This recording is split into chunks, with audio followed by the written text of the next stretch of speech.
Bonjour.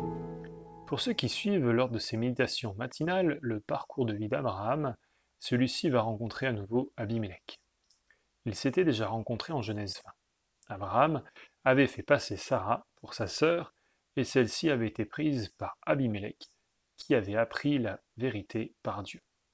On comprend mieux l'attitude d'Abimélec qui demande à Abraham de ne pas le tromper et d'être fidèle cette fois-ci. Chat échaudé craint l'eau froide, comme le dit le dicton. En fait, il y a une dispute au sujet d'un puits, creusé par Abraham, mais étant immigré, c'est sur les terres d'Abimélec, et pris de force par les gens d'Abimélec. Alors, qui a raison, qui a tort?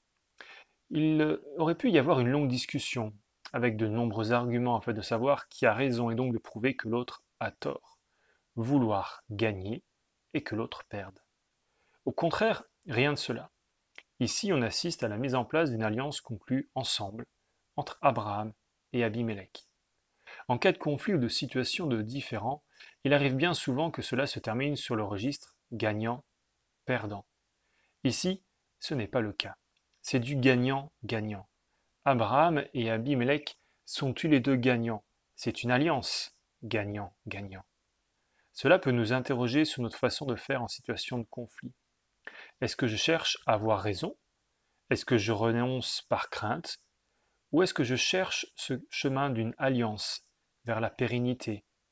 D'ailleurs, suite à cette histoire, Abraham va planter un tamaris et invoquer le Dieu de la pérennité ou de l'éternité. Vivre aujourd'hui cette démarche est certainement un chemin pour nous vers l'éternité. Alors, que ce soit ce qui puisse jalonner ta vie aujourd'hui, que Dieu te bénisse.